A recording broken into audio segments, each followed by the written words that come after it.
नमस्कार दोस्तों, स्वागत है आपका एक और नए पॉडकास्ट में। तो आज के पॉडकास्ट में हम डिस्कस करने वाले हैं मर्डर के ऊपर। अगर कोई भी आपका फैमिली पर्सन, आप खुद या आपका दोस्त या जानने वाला मर्डर के केस में, देखो मर्डर आज के टाइम में बहुत बड़ा क्राइम माना जाता है और है भी बहुत बड़ा क्राइम। किसी को मारना, किसी की जान लेना, किसी की हत्या करना प्राकृतिक चीज है। आप किसी को अपनी स्वार्थ की वजह से नहीं मार सकते या अपने द्वेष की वजह से। तो मर्डर अगर हो गया है या आप फंस गए हो फॉल्स मर्डर केस में, तो उससे बाहर कैसे निकलना है, मर्डर केस किस किस टाइप के होते हैं, उनमें क्या धाराएं लगती हैं, उनको बाहर निकलने का प्रोसीजर क्या है। और मुझे ऐसा लगता है पर्सनली कि अगर आज के टाइम में कोई भी एक गलती से भी लिटिगेशन में फंस गया तो 15-20 साल तो आपके बर्बाद होने हैं। आप कोई गवर्नमेंट जॉब नहीं पकड़ सकते, आपका आपका पासपोर्ट नहीं बनेगा, आप बाहर वीज़ा नहीं लगवा सकते, आप समाज में सर उठा के नहीं घूम सकते, क्योंकि आपको हर 2-3 महीने कोर्ट जाना है, वहाँ सामना करना है। और लोग सोचते हैं कि परसेप्शन बन जाता है कि हो सकता है इसने करा ही होगा। और एक बहुत बड़ी चीज़ होती है जिसका नाम होता है मीडिया ट्रायल। गलती से आपका नाम न्यूज़पेपर या टीवी पर आ गया, फिर तो कैरेक्टर की बॉस बैंड बज गई। तो इस पॉडकास्ट में हम कोशिश करेंगे कि मर्डर से रिलेटेड कोई भी क्वेश्चन आपका आपके मन में रहना चाहे, क्योंकि मैं स्वागत कर रहा हूँ criminal advocate Virendra Verma sir का। नमस्कार सर, कैसे हैं आप? नमस्कार, बहुत बहुत शुक्रिया फिर से आपने बुलाया अपने स्टूडियो में। थैंक यू सो क्योंकि मच। मेरी कोशिश हमेशा से ये रहती है कि लोगों तक एजुकेशन के वे में या फिर इजी शब्दों के एक भाव के साथ में हम समझा सकें देश का कानून क्या बोलता है। देश का कानून जानने से ज्यादा आपको अपनी रिस्पॉन्सिबिलिटीज पता होनी चाहिए एग्जैक्टली। और यह भी पता होना चाहिए कि अपराध कब वो सीरियस अपराध बन जाएगा, सीधा जेल पहुंच जाओगे, सालों तक आपकी जमानत नहीं होगी। किताबें कोई पढ़ना नहीं चाहता। इवन वकीलों को भी अगर आप बोलते हो, बहुत मोटी मोटी हमारी किताबें होती हैं, पूरा पढ़ने में किसी भी इंसान को नींद आनी शुरू हो जाती है। जी। बट ये रोज का हमारा काम है, बहुत सारे पेजेस को पढ़ना, मोटी मोटी किताबों को पढ़ना। आप पढ़ना नहीं चाहते हो तो ये बहुत अच्छे प्लेटफॉर्म्स हैं सोशल मीडिया, जहां से आप किसी भी अपने सवाल का जवाब ढूंढ सकते हो। जिस तरह से एक वकील एक बहुत मोटी बुक में से कुछ पेजेस में उसको अपने काम की चीज मिलती है ना, इसी तरह से 1-1.5 घंटे के पॉडकास्ट में हो सकता है कि आपको कुछ मिनट में वो चीज जानने को मिले जो आप जानना चाहते थे। अधूरे में जो छोड़कर भागते ना बीच में वीडियो, वो उस मुद्दे तक नहीं पहुंच पाते। और मैं इसलिए नहीं बोल रहा हूं पूरी वीडियो देखना, मैं इसलिए बोल रहा हूं इस पूरे पॉडकास्ट में कब कहां कैसे कोई आप ऐसा सवाल पूछोगे जो शायद उस व्यूअर के काम का है जो इस वीडियो को देख रहा है। तो सर शुरुआत करते हैं हर एक मर्डर से। जी जी। मैंने सुना है एक हाफ मर्डर होता है, एक हो गया मर्डर, हम्म और एक हो गया हीनियस मर्डर, हम्म कि भाई आपने प्लान करके किसी बड़े कारणवश आपने मर्डर किया है। जी। तो तीनों को डिस्क्राइब करो कि तीनों में क्या धाराएं लगती हैं और तीनों में क्या सजा मुकम्मल की देखो, जाती है। मैं आपको पहले सीरियस मर्डर्स की बात करूं, सीरियस और हीनियस मर्डर की बात हम्म। करता हूं। ये मर्डर के केसेस जब कोर्ट में लड़े जाते हैं ना, तो ये एक 304 एक सेक्शन था पहले आईपीसी का, जो अब नया सेक्शन अब बन गया है 105 बीएनएस का। अभी हम मर्डर पे नहीं गए हैं, अभी हम गए culpable homicide not amounting to murder पर। जब किसी इंसान का मर्डर केस कोर्ट में चल रहा होता है ना, और वकील साहब को लगता है कि यार इसमें तो बड़ा क्लियर सजा होगी मेरे क्लाइंट को, तो वो नॉट अमाउंटिंग टू मर्डर में ले जाता है, कल्पेबल होमिसाइड में, जिसमें 10 साल तक की सजा है। ठीक पर है। मर्डर क्या बोलता है? मर्डर दो ही सजा की बात करता है, या तो उम्र कैद या फांसी। तीसरी को सजा नहीं है। 10 साल, 15 साल, 20 साल ऐसा तो कोई प्रोविजन है नहीं। तो इसीलिए जो समझदार वकील होगा और जिसने ऐसे मर्डर केस बार बार लड़े होंगे, वो अपने एक्सपीरियंस के साथ में इन चीजों को समझता है और कई बार ऐसे मामलों को culpable homicide not amounted to murder की तरफ ले जाता है, जहां पर कि उसने जानकर किसी को मारा नहीं है, बस वो इंसान मर गया किसी भी लापरवाही से। तो ये इंटेलिजेंसी बोलती है वकील साहब की। ठीक है। अब आपने बोला हाफ मर्डर। हाफ मर्डर आप यूपी बिहार में ये वर्ड बहुत सुनते हो, जिसको बोलते हैं अटेम्प्ट टू मर्डर। 307 आईपीसी था, अभी 109 बीएनएस सेक्शन बन चुका है। इसके अलग प्रोविजंस है और इसी में भी वही सेक्शन की पनिशमेंट उम्र कैद और फांसी तक हो जाती है, पर शुरू में 10 साल ही रहती है। ठीक है। तो आपको देखना पड़ता है। अब आता है मर्डर, जिसके मर्डर की आप मुझसे बात कर रहे हो। देखिए मर्डर क्या है, मर्डर के अंदर कुछ चीजें आपको देखनी पड़ेगी। इंसान की इंटेंशन, प्रिपरेशन और साथ में मोटिव। ठीक है। मोटिव नहीं है आप और हम आमने सामने बैठे हैं, किसी भी रीजन से आपने मुझे उकसाया और यहां तो कोई प्रिपरेशन ही नहीं है आपको मारने की, पर या तो मान लीजिए मुझे उस तरह की ट्रेनिंग मिली है कि मुझे पता है मुझे कहां पे आपको हिट करना है, आप मर जाओगे। ठीक है। अगर ये भी प्रूव कर दिया गया कोर्ट में कि नहीं प्रिपरेशन नहीं थी, बट ये उसका हैबिचुअल है, इसको ट्रेनिंग उस तरह की मिली। आपने मूवी देखी होगी, वो रुस्तम एक मूवी आई थी कि सेम जगह पे शॉट लगातार अक्षय करता है, कुमार। कि उसकी ट्रेनिंग उसको मिली है। हाँ। तो अगर ये भी प्रूफ हो गया दोस्त, मर्डर में जाएगा केस वो। अब इंसान बच नहीं पाएगा कि नहीं प्रिपरेशन कुछ भी नहीं थी, मेरा मोटिव कुछ नहीं था मारने का। देखो इंसान को पता है कि मैं ये चीज करूंगा आदमी मर जाएगा, तो क्लियर है कि इंटेंशन मतलब वो चाहे ना चाहे पर उसको नॉलेज है कि मैं ऐसे मार सकता हूं इस इंसान को। इंटेंशनली मर्डर किया है। आपको ना मर्डर, देखो मर्डर एक बहुत बड़ा सब्जेक्ट है दोस्त, बहुत बड़ा सब्जेक्ट। लोगों के झूठे में भी नाम आते हैं, फॉल्स एलिगेशंस लगाए जाते हैं, कई बार मर्डर कहीं होता है, कहीं की स्टोरी बनाई जाती है, कई बार पुलिस की जो वीक इन्वेस्टिगेशन है उस वीक इन्वेस्टिगेशन की वजह से वो क्रिमिनल छूट जाते हैं जिन्होंने सच में अपराध किया, और जो कि हिस्ट्री शीटर्स हैं, जो कि सच में अपराध करते हैं, उनका काम ही लोगों को मारना है। बट कई बार पुलिस की उसी गलत इन्वेस्टिगेशन, गलत तरीके चीजों को देखना, गलत तरीके से लोगों से पूछताछ करने में वो मासूम लोग भी फंस जाते हैं जिन्होंने वो अपराध नहीं किया, और जो मेन कल्प्रिट्स है वो छूट जाते हैं। तो केस को समझने के लिए केस का पूरा ब्यौरा पता होना चाहिए। जैसे मुझे अक्सर लोग फोन करते हैं, लोग बोलते हैं सर मर्डर केस डिस्कस करना है, मतलब या तो ऐसा बोलता है 302 केस डिस्कस करना है, 103 बीएनएस का नया सेक्शन बन चुका है, ठीक है, तो क्या आप सिर्फ 103 मुझे बोलकर आप पता मैं जान सकता हूं केस के फैक्ट्स क्या है? इम्पॉसिबल है। हर केस तो अलग है। एफआईआर जब पढ़ी जाती है ना दोस्त, तो एफआईआर में लिखा हुआ है 103 सेक्शन और साथ में 34 सेक्शन, मान लिए 3/5 सेक्शन बन जाता है नया सेक्शन, वो सेक्शन लगा हुआ है। उसके अंदर 201 भी लगा हुआ है कि आपने सबूत मिटा दिए, ठीक है। अब जब तक मैं एफआईआर नहीं पढ़ूंगा मुझे पता कैसे चलेगा? अब सवाल दूसरा आता है। सवाल दूसरा क्या आता है कि भाई एक एक्स नाम का नाम लिखा हुआ कि इस आदमी ने इस आदमी का मर्डर किया। मर्डर कैसे कि इस आदमी ने उसको वहां पर बुलाया, बुलाने के बाद में ड्रिंक कर रहे थे, ड्रिंक में उसने जहर मिला दिया, इसको मार दिया, ठीक। एफआईआर भी लॉन्च हुई, उसको पकड़ा, 3 नाम और आ गए। कैसे आए कि नहीं जहर तो मुझे लाकर वाई ने दिया था। अब एक और आ गया कि जेड वहां पर चाकू लेके खड़ा हुआ था, उसमें एक वुंड का निशान आया कि पीठ में चाकू मारा गया उसको, एक और नाम ऐड हो गया। अब यहां पे एक नाम और ऐड होता है जिसने प्लानिंग की थी। तो लोग कहते हैं सर नाम तो 6 आ गए जी, मर्डर किया एक ने और साथ में ही एफआईआर में भी एक कई नाम है। तो लोग यहां पर भी बहुत ज्यादा गच्चे में, मतलब लोग डाउट में चले जाते हैं, वो सोचते कुछ है होता कुछ है। तो मर्डर को आप सिर्फ एक सेक्शन, एक एफआईआर के बेस पर ना तो समझा सकते हो और ना ही समझ सकते हो। इसीलिए बोल रहा हूं, जब शुरू में मैंने आपको बोला था अगर मर्डर पे बात करना हम शुरू करें ना, इसमें कम से कम 5-7 पॉडकास्ट लगेंगे, वो भी 2-2 घंटे के मिनिमम, तो जाके पूरा मर्डर को समझोगे, केस को किस तरह लड़ना चाहिए। नए वकील साहब जो आते हैं, जो नए नए अभी प्रैक्टिस करने के लिए आए हैं, वो चाहते हैं मर्डर केस को लड़ूं, बट उनको मर्डर में यही नहीं पता कि सर्कमस्टेंशियल एविडेंस पर केस कैसे लड़ा जाएगा। उन्हें ये नहीं पता लास्ट सीन थ्योरी क्या बोलती है। उन्हें ये नहीं पता कि अगर प्रिपरेशन नहीं है किसी इंसान की या मोटिव नहीं तो मर्डर में काउंट नहीं होगा। उन्हें ये नहीं पता केस को कब ट्विस्ट करके हम culpable homicide not amounting to murder पे लेके जा सकते हैं। उन्हें यह नहीं पता कि वो मामला कब 304 बी, जो बीएनएस का सेक्शन 80 बन गया, दहेज हत्या, सजा 7 साल भी हो सकती है उसके अंदर, उसमें कब मर्डर के चार्जेस लग जाएंगे और आपको उम्र कैद हो जाएगी। तो जो मैंने आपको बातें बोली ना, और भी बहुत कुछ बोलने के लिए इसके अंदर, पर मैंने कुछ शॉर्ट में क्रैक्स आपको दिया। मर्डर एक बहुत ही वास्ट सब्जेक्ट है, छोटे में समझाया नहीं जा सकता, पर किसी का नाम अगर आ गया वो ये बात समझ जाए, अगर एविडेंस भी है कि उम्र कैद या फांसी, 2 में से एक ही सजा होगी। आप ये मत सोचना 14 साल, बहुत सुनते हैं लोग कि अब तो जेल जाएंगे, दिन रात काउंट होगा, ऐसा कुछ काउंट नहीं होता, मिथ है सारी ये। दिन ही दिन काउंट होते हैं, दिन ही दिन काउंट होते हैं, कोई रात काउंट नहीं, कोई रात वात काउंट नहीं होती। आपको तो from the very first day, जिस दिन एफआईआर हुई, अभी आप अरेस्ट नहीं हुए हो ना, इमीडिएटली वकील साहब को ढूंढो, वकील साहब ही निकालेंगे आपको। अभी आप अरेस्ट नहीं हुए हो सकता है जेल भी ना जाओ, वकील साहब बचा लें। बहुत सारे यहाँ मेरिट्स बनते हैं। अभी आप पूछोगे सवाल तो मैं बताऊंगा। मतलब मर्डर के केस में क्या ये प्रोसीजर है कि आप एंटीसिपेटरी बेल ले सकते हैं? बिल्कुल प्रोसीजर है, बिल्कुल प्रोसीजर है। आप एंटीसिपेटरी बेल मर्डर केस में ले सकते हैं। मैं आपको एक केस बताता हूँ। एक केस में क्या हुआ, एक मर्डर के केस में किसी का नाम है, लखनऊ का वो बंदा था हमारा, ठीक है। तो उसने बोला मेरा नाम इसमें आ चुका, मारा 2 लोगों ने, 2 लोगों का एफआईआर में, मेरा तो नाम भी नहीं है, मेरा नाम नहीं, घर आराम से बैठा हुआ था। एक दिन पुलिस पहुंच गई मेरे पास रात को घर पे, सर बस बच गया किसी तरह से कि पुलिस अंदर नहीं घुसी और मैं लास्ट के रूम में था और मेरा फोन ऑफ था, ठीक है। तो पुलिस मुझे देख नहीं पाई ना, पुलिस ने मुझे अरेस्ट किया, पुलिस वहां चली गई। एंटीसिपेटरी बेल लगानी है, सर ये नाम मेरा क्यों आया? उन्होंने प्रिपरेशन में मेरा नाम लगा दिया, कट्टा मैंने उनको दिया था, अब आर्म्स एक्ट भी इसके अंदर ऐड हो जाएगा। तो मैंने कहा तू था कहां उस वक्त? कह रहा सर था क्या, मैं तो नौकरी यहाँ पे है ही नहीं, मुंबई नौकरी करता हूं मैं तो, उस पूरे सिनेरियो में नहीं था, कोई मेरी फोन पर चैट नहीं हुई, उसने बोला कि मुझे कट्टा चाहिए, कट्टे के लिए मैंने बोला कि ये आदमी ऐसा काम कर सकता है, बस मैं रेफरेंस दिया था।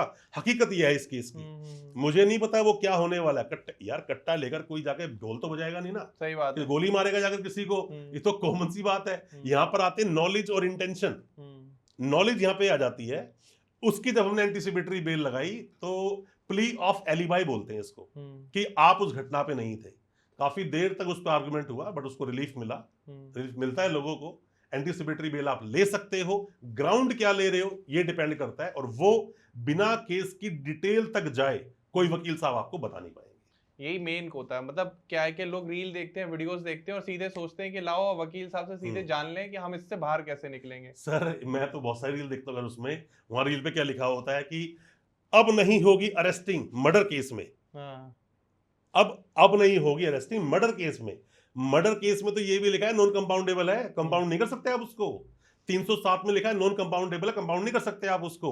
बीएनएस का 80 सेक्शन जो डॉरी डेथ है उसमें कंपाउंडेबल नहीं है, वो आप तो कंपाउंड नहीं कर से भी सकते। क्वेश नहीं करा सकते। सर होता है ना, मैं वही तो बोल रहा हूँ पूरी बात आपको। होता है, क्वेश भी होते हैं, कंपाउंड भी होता है। 307 में कंपाउंड कर सकते हो आप, लेकिन फिर ग्राउंड्स 307 के लेकर आने पड़ेंगे। सर आप जैसा केस वैसा सेक्शन। सामने वाले, ये एक तरह की लड़ाई है। लड़ाई क्या है? ईरान और अमेरिका लड़ रहे हैं। जो वहां से मिसाइल छोड़ेगा तो यहां तीर थोड़ी चलाओगे आप। ठीक है। जैसा एलिगेशन है वैसा ही आपको डिफेंस देना पड़ेगा, अदरवाइज तो इंसान जेल में ही रहने वाला है, वो बाहर निकलने वाला नहीं है। एक डाउरी डेथ होता है, एक मर्डर होता है, इन दोनों में लीगल डिफरेंस क्या है? सर लीगल डिफरेंस के अंदर ये है कि डाउरी डेथ क्या है। मान लीजिए कि एक्स और वाई की शादी हुई, एक्स मेल है, वाई फीमेल है, ठीक।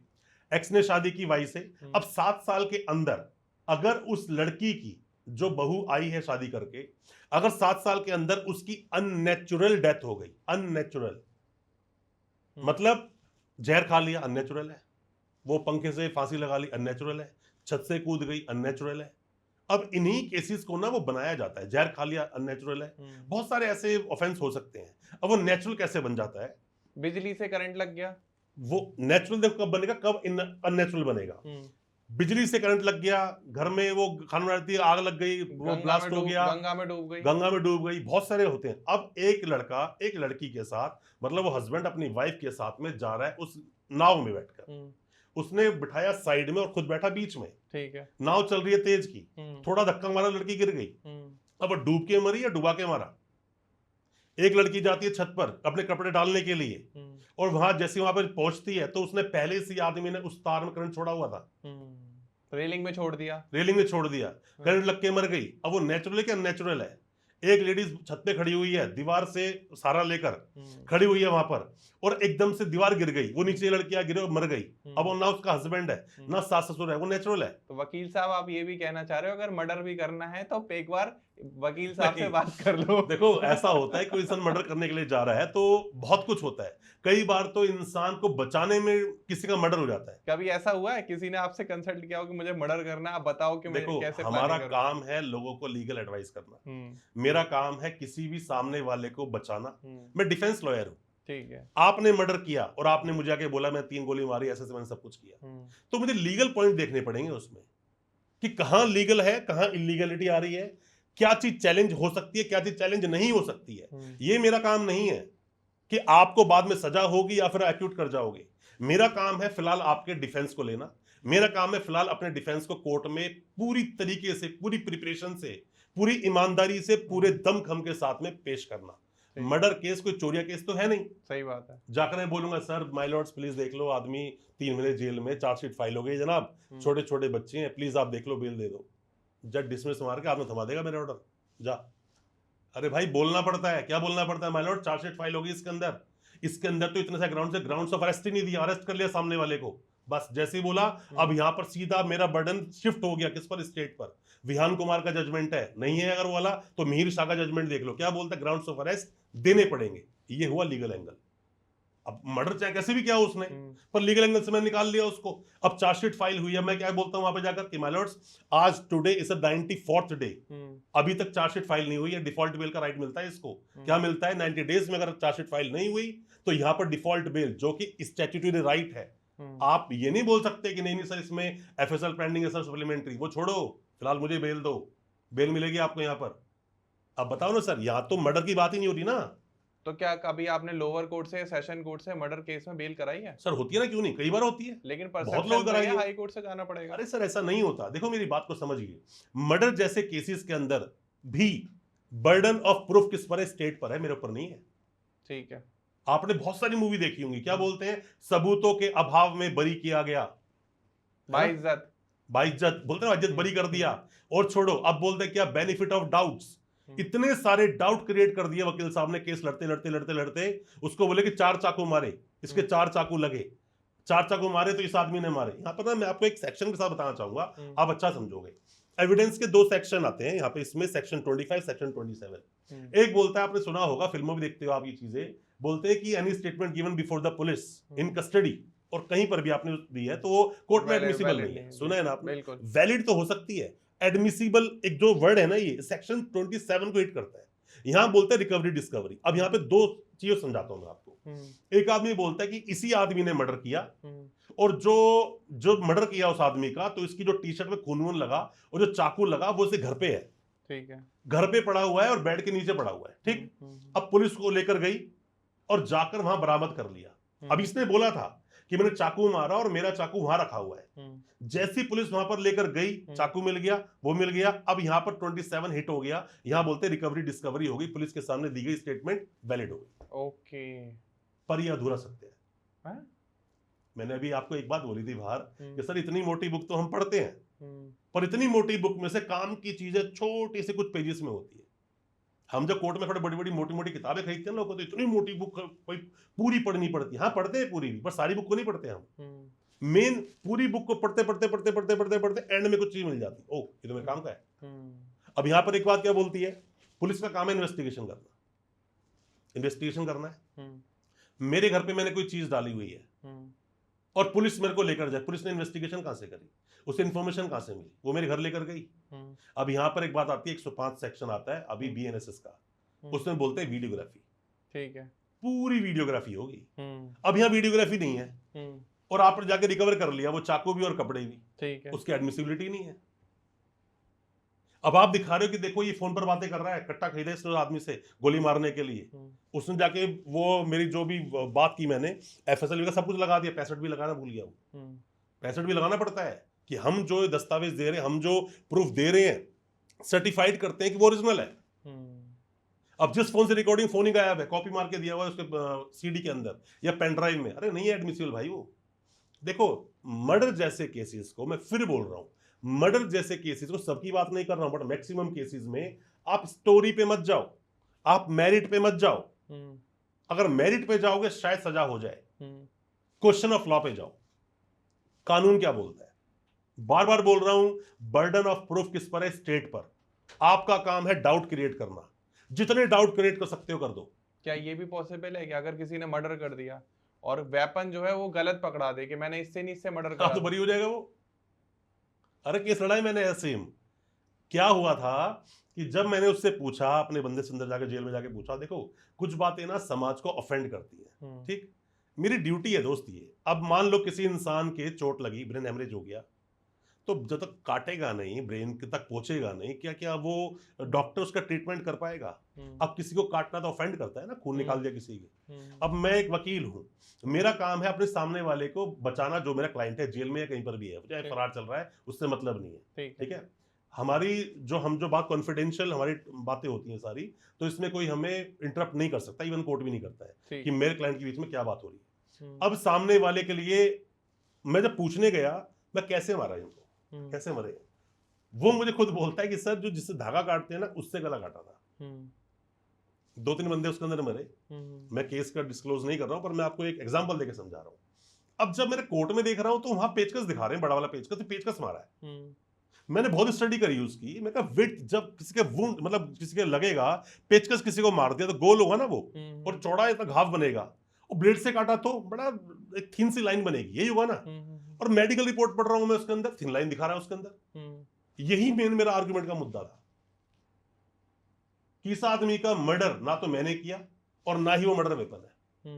कई बार गोली मारते किसी को, कैलिबर कुछ है उसका, गोली का साइज कुछ और है, बोल दे कुछ और, ये 315 कट्टा था जी इसके अंदर, ये बोरा कट्टा था जी उसके अंदर। ऐसे नहीं होता दोस्त, एक मर्डर केस में बहुत कुछ देखना पड़ता है। एक आदमी ने, मान लो कि आप कहीं जा रहे हो, ठीक, अब मैंने किसी को चाकू मारा, मैं क्यों चाकू मार रहा हूं, आपने सुबह 5 बजे देखा, दिसंबर का टाइम है, आपने देखा वहां खड़े हुए हो और चाकू मारा, वो आदमी मर रहा है, ठीक, आप ना चिल्ला रहे हो ना कुछ बोल रहे हो और देख के वहां चले गए। अब आप गवाही कोर्ट में आगे देते हो कि सर मैंने देखा इसने मारा। मेरा वकील सवाल पूछता है किस रंग की शर्ट पहनी थी, वो कहता है ब्लू रंग की शर्ट पहनी थी। ओके, ठीक है। जब मारा, चाकू जब मारा जा रहा था तो मरने वाले का फेस आपकी साइड था, मारने वाला फेस आपकी साइड था। अगर मैं मार रहा हूं और मैं तेरी साइड देख रहा हूं तो तुझे पहले पकड़ूंगा, सबूत नहीं रहना चाहिए। और अगर मरने वाला चेहरा तेरी साइड था तो उसने चिल्लाया जरूर वो होगा, तो तूने बचाया क्यों नहीं? तूने बचाया क्यों नहीं? और तूने मेरी शक्ल कैसे देखी? चाकू मैंने मारा तो शक्ल कैसे देखी? दिसंबर का टाइम था, फॉग बहुत थी। अब लास्ट में मैंने पूछा, मैं कहा क्या ये बात सही है कि उसने शर्ट नहीं टी शर्ट पहनी हुई थी? अब वो कंफ्यूज है। जिस आदमी को शर्ट और टी शर्ट में फर्क नहीं पड़ता, इतनी फॉग का टाइम था, शक्ल उसने देखी नहीं, क्या उसकी वो स्टेटमेंट वैलिड होगी? कभी नहीं। कन्विक्शन हो पाएगा? दोस्त, मर्डर केस में बहुत कुछ देखना पड़ता है, बहुत कुछ। हर चीज को जब सवाल कोर्ट में होते हैं ना, तो वकील साहब इतने कॉन्फिडेंस के साथ झूठ को सच प्रेजेंट करके दिखाते हैं कि लगता है कि नहीं नहीं यार ये तो निर्दोष है। अभी सिद्धू मूसेवाला केस में सबको बेल मिल गई ना सुप्रीम कोर्ट से।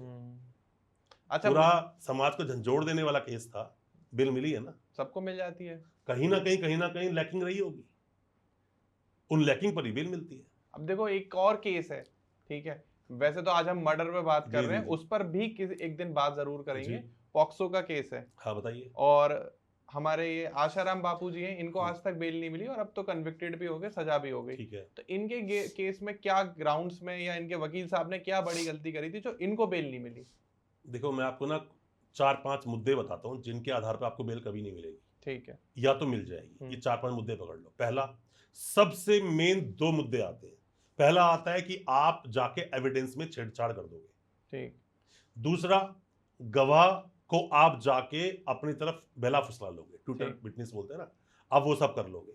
तीसरा, गवाह को जान का खतरा है। उस केस में अगर मूवी भी आपने देखी हो ना, तो जो गवाह था उस पर कई बार अटैक हुए थे, वकील साहब पे भी अटैक हुए थे ना।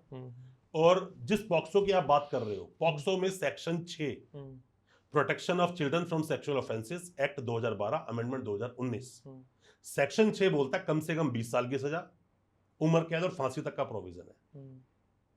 वहां अटके हुए हैं, तो सजा कन्विक्शन हो गया।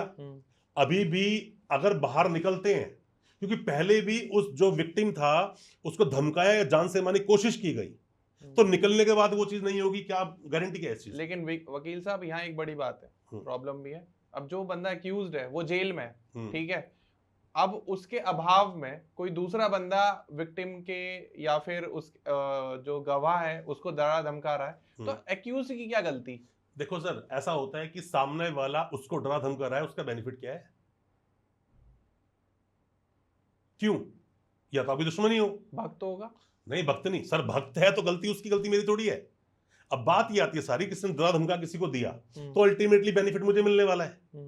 तो उसके ऊपर भी जब किसी की धमकी आती है ना, बहुत सारे केस आते हैं हमारे पास, बंदे बोलते हैं मुझे धमकाया गया, रोक लिया, जान से धमकी दी गई, तो पहले क्या करते हैं जज साहब, पहले सीसीटीवी फुटेज मंगाते हैं उस एरिया की। ऐसा हुआ भी था।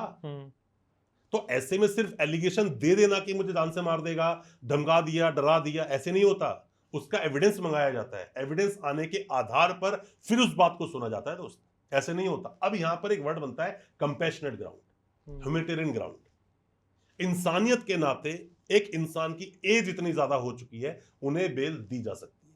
ठीक है। मेडिकल ग्राउंड्स, एज ग्राउंड्स, इन पर बेल मिलती है। ठीक। पर फिर भी किसी इंसान को इन ग्राउंड पे बेल ना दी जा रही हो, मतलब केस बहुत सीरियस है। एक और क्वेश्चन है, बंदे को उठाते ही पुलिस वाले सबसे पहले उसको ढंग से धो देते हैं, पीट देते हैं, ठीक है, उससे बातें निकलवाते हैं। बिल्कुल निकलवाते हैं। तो ये पुलिस वालों के साथ रहना और कोर्ट तक पहुंचना बिटवीन कितना टाइम लीगल है कि पुलिस वाले कितने दिन तक आपको पीट सकते हैं अपने साथ में? इसमें ना मैं आपको 2-3 सवाल के जवाब एक साथ दूंगा इसके अंदर। जी।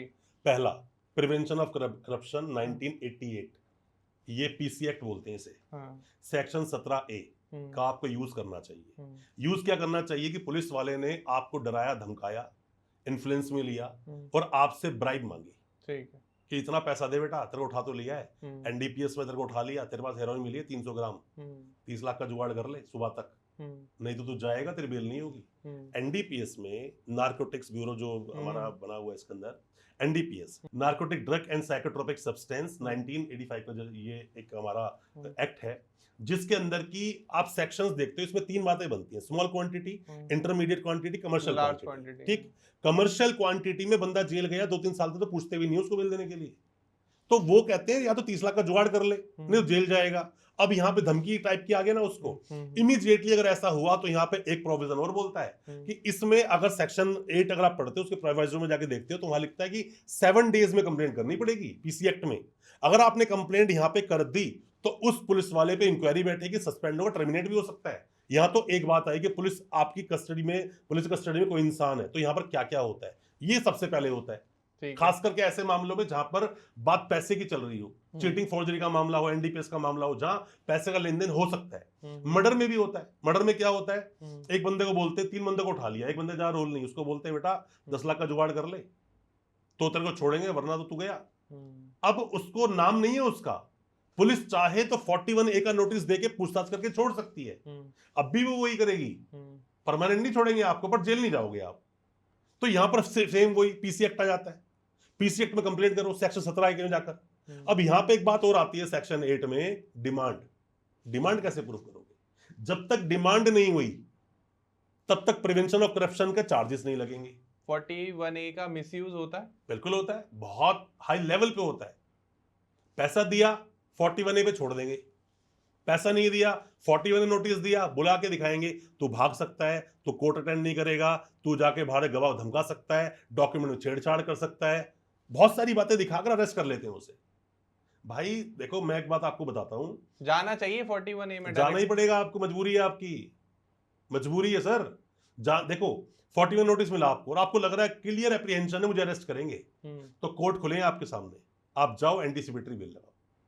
और अगर आपको लगता है नहीं यार मेरा डायरेक्ट कुछ भी इन्वॉल्वमेंट नहीं है, मैंने कुछ किया भी नहीं है, तो जाओ और ज्वाइन इन्वेस्टिगेशन करो, वकील के साथ जाओ।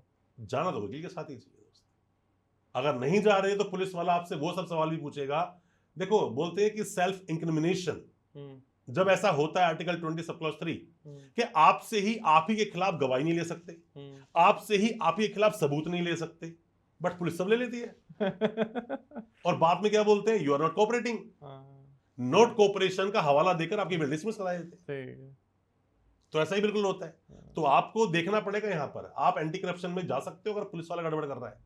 किसी ने हीनियस तरीके से मर्डर किया, बिल्कुल प्लानिंग करके, उसके मर्डर करने की उसको पता है अब जेल तो जाना ही है, जैसे ही ये चीजें बाहर आएंगी और मैं जेल चला जाऊंगा, वो देश छोड़ के भाग जाए, यूएस चला जाए, कनाडा चला जाए, दुबई चला जाए, उस केस में क्या होगा? सर देखो देश छोड़ के कोई इंसान भाग गया, भागने नीरव मोदी भाग गया, भागने को तो माल्या भाग गया, उन्हें कौन सा आप इंडिया ले आए? कितने ही ऐसे अपराधी की देश से भाग गए अपराध करने के बाद फिर भी अरेस्ट हो जाते हैं। अपने देश की जो पुलिस है ना, पुलिस सिस्टम जो है अपने देश का इतना वीक नहीं है कोई इंसान अपराध करके भाग जाए। जाके उसने असाइलम ले लिया, जाके उसने खुद गवर्नमेंट को कुछ सपोर्ट कर दिया, फाइनेंशियली सपोर्ट कर दिया, तो एक बात अलग है कि वहां गवर्नमेंट ही आपको आने देना नहीं चाहती, पर गवर्नमेंट का सपोर्ट अगर नहीं है तो ऐसे में पुलिस ले आएगी उसे, विदाउट गवर्नमेंट बिल्कुल ले आएगी सर। और ये वहां की पुलिस भी अगर पकड़, रेड कॉर्नर नोटिस होता है, जिस भी एयरपोर्ट पे जाओगे आप धरे जाओगे, तो रेड कॉर्नर नोटिस किसी का इशू हो गया, जहां पकड़े गए अपने देश की पुलिस जाएगी उसको लेके आ जाएगी। बहुत सिस्टम है सर, सिस्टम बहुत है। कोई इंसान सोचे मैंने अपराध कर दिया भाग जाऊंगा और कभी इनके हाथ नहीं आऊंगा, तो गलतफहमी है उसकी। ठीक है, देखो होता क्या है, कई लोग भाग जाते हैं, वो आना चाहते ही नहीं कोर्ट में। अगर पुलिस अपनी पे सही से आए और कोर्ट अपना काम सही से करे, वो भाग नहीं पाएगा, भाग ही नहीं सकता, भाग नहीं पाएगा। दूसरा क्वेश्चन, किसी पर मर्डर केस लग गया, अब वो जेल के अंदर है, अब वो दादा है वहां का, ठीक है, उसको ये भाई मैं तो मर्डर करके आया हूँ, एक और कर दूंगा तो क्या फर्क पड़ता है, एक और कर दूंगा तो क्या फर्क पड़ता है। पहला मर्डर होने के बाद अगले 100 मर्डर आदमी यही सोचकर करता है कि अब तो मुझे कोई फर्क ही नहीं पड़ता, बाहर निकलना ही नहीं, वैसे ही मुझे बाहर निकलना नहीं है। तो क्या एक और मर्डर करने के बाद अगला मर्डर करना प्रैक्टिकली सही है? हम जब स्कूल पढ़ते थे ना, वहां पे सिखाया जाता था कि बैड, पुअर, वर्स्ट होता है। क्या तीनों एक ही शब्द है? नहीं, अलग अलग। बैड अलग है, पुअर अलग है, वर्स्ट अलग है ना। एक इंसान को देखो, एक इंसान पहले उससे कोई मर्डर हो गया और दिख रहा है कि उसके अगेंस्ट में एविडेंसेस नहीं है, ये एक बैड केस है। पुअर क्या हुआ है, अंदर जाकर उसने सुपारी दूसरा बंदा मरवा दिया, ये पुअर हो गया। अब वर्स्ट क्या हुआ, अंदर ही उसने एक बंदे को पकड़ के और वो जो चम्मचों से हाथ का हथियार बना लेते हैं उससे आदमी को मार दिया, ये वर्स्ट हो गया। अभी शायद हो सकता है कि वो बरी हो सकता था पहले वाले में, दूसरे वाले में उम्र कैद तो होगी, तीसरे में सीधा फांसी होगी उसे। आप ये बात मत सोचो कि 1 की सजा हुई 10 की सजा हुई, ये फिल्मों में डायलॉग अच्छे लगते हैं। किताबें पढ़ो, हमारे साथ आओ, कभी बैठो, हम किताबें देंगे और आपको पढ़वाएंगे। आप एक बताओ, जो ये हाफ मर्डर जो आपने मुझे बोला था, अटेम्प्ट टू मर्डर, सजा 10 साल की है, फिर उम्र कैद होती है, फिर फांसी हो जाती है, क्यों? अरे आप मतलब अटेम्प्ट टू मर्डर में फांसी अरे होती है मेरे भाई। आप केस को समझो, तो ये वर्ड बोलना कभी भी कि 1 करूं या 10 करूं, अपराध तो सेम ही है। देखो देखो, जो बंदे कॉन्ट्रैक्ट किलर्स है ना, उनको अंदर ही रहना है दोस्त, वो बाहर आने में इंटरेस्टेड नहीं है। बाहर आएंगे मारे जाएंगे, अंदर सेफ है। लाइक बहुत सारे लॉरेंस बड़े बड़े गैंगस्टर्स, हाँ बोल सकते हो आप, बाहर नहीं आना। पर उस पर भी अभी तक कोई ऐसा कोई केस प्रूव नहीं हुआ ना। हाँ। क्यों? मैंने भी शुरू में आपको बोला था, क्या बोला? Benefit of doubt, lacking of evidences. अगर लॉरेंस बिश्नोई को कभी बाहर आना पड़े और वो आपसे कांटेक्ट करे, सपोर्ट करोगे आप? देखो ऐसा होता है, मैं फिर आपको बोल रहा हूँ, क्लाइंट क्या बोलता है कि वो सामने जो मेरे पास आया वो मेरा क्लाइंट है। हाँ। और मैं ड्यूटी बाउंड हूं उसको सपोर्ट करने के लिए, मैं ड्यूटी बाउंड हूं उसको बचाने के लिए, मैं ड्यूटी बाउंड हूं उसके लिए कोर्ट में खड़े होकर आर्ग्यूमेंट करने के लिए। तो मुझे उस चीज से कोई फर्क नहीं पड़ता, मुझे कोई मतलब नहीं है। मेरा काम नहीं है किसी को बरी कराऊं या सजा दिलवा दूं, मेरा काम है बरी के लड़ना, मेरा काम है उसकी बात को रखना। ये काम जज साहब का है, जज साहब अच्छे से कर सकते हैं, मैं अच्छे से रिप्रेजेंट कर सकता हूं। आगे क्या होगा that will be. Direct murder करना ज्यादा बड़ी बात है या कॉन्ट्रैक्ट किलिंग कराना ज्यादा बड़ी बात है? कॉन्ट्रैक्ट किलिंग ज्यादा बड़ी बात है, यह बड़ी क्लियर है, प्लानिंग, इंटेंशन, प्रिपरेशन, मोटिव, सब कुछ तो है। तो जिसने चाकू मारा वो तो छोटा आदमी रह गया, yes, जिसने मरवाया वो बड़ा आदमी हो गया, चाहे वो जेल में है। मारने वाले, देखो ऐसा होता है कि इंसान बोलते ना कुछ तो मजबूरी रही होगी, यूं ही कोई बेवफा नहीं होता, बोलते हैं ना। तो एक इंसान मर्डर जैसा कुछ काम करने जा रहा है, कुछ तो मजबूरी उसके पीछे है। ठीक है। और ये प्रूव करने में सर सालों बीत जाएंगे कि उसने ही मर्डर किया है। अपना देश का सिस्टम कुछ ऐसा ही है दोस्तों। एक बताऊं, मैं सभी को एक बात बोलता हूं कि अपने देश, किसी भी देश का कानून इतना स्ट्रिक्ट भी नहीं होना चाहिए कि किसी ने चवन्नी चुरा ली गोली मार दो, इतना स्ट्रिक्ट नहीं होना चाहिए। इतना लीनियंट भी नहीं होना चाहिए कि बंदा मार दो और दूसरा बंदा खड़ा कर दो, उसका फाइन भरवा दो और घर पे आ जाओ। आप अपने देश के कानून को हम बोलते हैं बहुत लचीला कानून है। लचीला कानून इसलिए है क्योंकि आर्टिकल 21 सबके साथ खड़ा है, लाइफ एंड लिबर्टी। क्या ये प्रैक्टिकली पॉसिबल है कि किसी से मर्डर हो गया, अनइंटेंशनली हो गया, अब उसके पीछे उसकी पूरी फैमिली है जो उस पर लायबल है, वो उसका करता धरता, बेल मिलती है सब लोगों को? मिलती है। एक मर्डर आदमी, एक केस था हमारे पास जिसमें कि वो मर्डर केस में जेल में अंदर था लगभग 7 महीने के बाद में, ईडब्ल्यूएस कोटे से था वो। अब बच्चे का एडमिशन होना है स्कूल में, हमने बेल लगाई सेशन कोर्ट में, भाई बच्चे का एडमिशन होना है, फादर की जरूरत है, मिली उसको बेल, इंटर्न बेल मिलती है, महीना 2 महीने के बाहर था बंदा वो। अब बाहर आया, बाहर आने के बाद सरेंडर कर दिया, अंदर चला गया। कुछ दिन बीते, बच्चे की तबीयत ज्यादा खराब हो गई, फिर उसको बेल मिली, फिर वो बाहर आया, फिर अंदर चला गया। कुछ वक्त और बीता, उसकी वाइफ की तबीयत खराब बहुत सीरियस हो गई थी, फिर वापस आया। तो यहाँ जब मैं कोर्ट में आर्गुमेंट कर रहा था तो पीपी साहब ने ये बोला कि नहीं नहीं, इनके तो ससुर भी है, तो वाइफ की तबीयत खराब वो देख लेंगे, जरूरत क्या है बाप की। जज साहब ने बोली ये बात। जज साहब क्या बोलते हैं कि an husband can not be replaced, wife को वही देखेगा। उसको बेल मिली। जब 3 बार आ गया फिर हमने बेल लगाई। हमने ये बोला कि कोई इंसान को बेल ना देने के कुछ कारण होते हैं, बाहर आया गवाह को धमका देगा, डॉक्यूमेंट टेम्पर कर देगा, बहुत कुछ चीजें होती है, छेड़छाड़ कर देगा, भाग जाएगा, कोर्ट अटेंड नहीं करेगा, सारी की सारी कंडीशंस आउटलाइन हो जाती है। क्यों सर, मैं सब कुछ तो कर रहा हूं, बाहर आया फिर अंदर आया, बाहर आया फिर अंदर आया, मैंने कोई रूल नहीं तोड़ा। तो अब बेल मिल भी गई, रूल को तोड़ूंगा मैं उसके अंदर? बेल मिली उसको, बेल मिली सर उसको। कई बार जो मामले सीरियस होते हैं तो इस तरह 4-5 बार पहले उसको बाहर निकालो। ये बहुत बड़ा ग्राउंड है सर, प्रैक्टिकल ग्राउंड है, किताबों में नहीं लिखा इन चीजें, ये बड़ा प्रैक्टिकल है। कोई इंसान सीरियस केस में जेल में है, कोशिश करो वो इंटरिम पे बाहर आए, हफ्ता 10 दिन 2 दिन कभी बाहर आए। बाहर आ गया, अब सर यहाँ पर ये बात होती है, हमारा एक बंदा था मर्डर केस में जेल में था, उसके फादर की डेथ हुई, तो मैंने फटाफट से एप्लीकेशन लगाई कि भाई उसको आना पड़ेगा। अब वो जैसे ही बाहर, देखो टेक्निकलिटी समझना है इसके अंदर, उसको कैसे और लंबी उसको बेल मिली। वो जैसे ही बाहर आया तो उसके 2 बड़े भाई वैसे थे, हिंदू धर्म के अनुसार बड़ा बेटा ही चिता को आग लगाता है जी, जो दाग देना बोलते हैं, आग लगाना गलत वर्ड है, जो दाग देता है तो जब वो बाहर आया उसके अंदर, तो पहले तो उसको हथकड़ी लगा कर लाए, गाड़ी आई बकायदा, जो वैन सी बड़ी वाली वैन होती है वो लेकर आई, उसके फादर की डेड बॉडी बाहर थी, हथकड़ी उसको लगा रखी थी। जब मैं वहाँ खड़ा तो मैंने हथकड़ी खुलवाई, मैंने हथकड़ी तो खुलवाई पहले कम से कम इसकी, आप दूसरे तरीके से पकड़ सकते हो आप इसको। हथकड़ी लगा के लाए और समाज में उसकी क्या तो रेपुटेशन है, क्या इज्जत रह जाएगी। बाप की लाश सामने पड़ी है, कपड़े उसके बदले, व्हाइट कुर्ता पजामा उसने पहना, फिर लेकर कंधा लगाकर वहां तक ले गए। शमशान घाट पहुंचने के बाद में मैंने उसको बोला, भाई चिता को आग तू दियो, अगर तुझे अब बाहर आना है, नहीं तो तू बाहर नहीं आने वाला। कह रहा भैया क्यों? मैं कहा जितना बोल रहा हूँ सिर्फ उतना कर। उसके दोनों भाई समझ गए कि देखो वकील साहब की अपनी अगर बात सुन रहे हो ना, वो निकाल लेंगे किसी ना कुछ जुगाड़ करके। आप अपने आप में फूफा बनोगे ना, तो ना तो बारात में जा पाओगे और ना तो मेरा तिलक होगा। चुपचाप शांति से बैठो। वकील ने अपनी फीस ले ली, केस को प्रेजेंट करेगा, हुई हुई नहीं हुई नहीं हुई, सही बात है। या तो आप बात सुन लो उसकी पूरी तरह से, उसमें तू करेगा। उसने क्या दाग दिया, वापस आया, उसको जेल चला गया 5 बजे, गुड। नेक्स्ट डे मैंने बेल फिर लगा दी। सर 13 दिन का संस्कार होता है हमारे हिंदुओं में, 13वीं यही करेगा, तो इसको बेल की जरूरत, दाग इसने दिया है। मैं सब फोटो खिंचवा की सारी, मैंने फोटो लगा दी।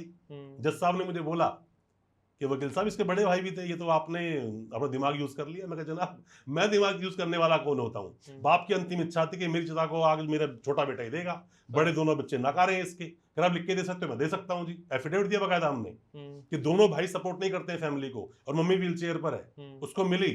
मैं कही तो मेरे लिए अच्छा काम हो रहा है।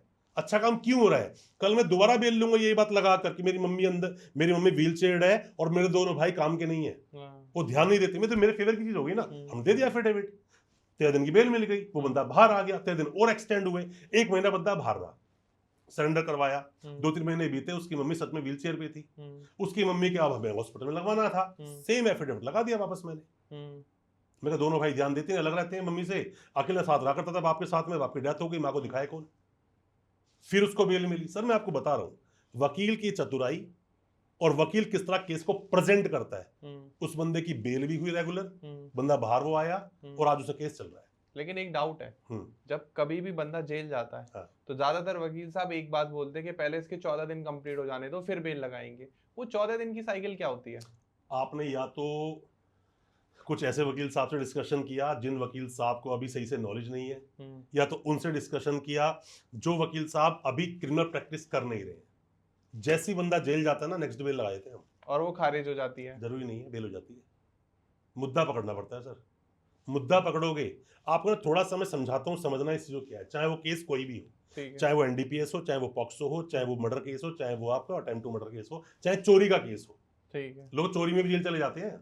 अब समझाता हूँ यहाँ पे गड़बड़ क्या होती है। ज्यादातर तो चोरी में ही जाते हैं चले जाते हैं, तो स्नैचिंग का अलग से सेक्शन आ गया। हाँ। एक आदमी को अरेस्ट किया, अभी अरेस्ट कर लिया उसको, हाँ। 24 घंटे कस्टडी में रखेंगे, 24 घंटे ही तो रख सकते हैं जी। अब मान लो कस्टडी 30 घंटे रखा, तो आर्टिकल 21 वायलेशन होता है। सिर्फ इस अकेले ग्राउंड पर कई बार मजिस्ट्रेट साहब ने बेल दे दी है, सीरियस केस होने के बावजूद। नहीं भी अगर दी है तो हमने उस 30 घंटे का एक जब ग्राउंड लिया, हाई कोर्ट जाकर आर्टिकल 21 में जब रिट लगाई, उसको बेल मिल गई सामने वाले को। ये प्रूफ देना पड़ता है लेकिन। हाँ जी, कि 30 आवर्स हो चुके हैं, इसको अरेस्ट करें, अब तक पेश नहीं किया। मैं उधम सिंह नगर एक केस में गया था, उस केस में वो फर्जी डॉक्यूमेंट्स का वो केस था, उसको कस्टडी में रखे हुए लगभग 36 घंटे हो गए थे। ठीक है।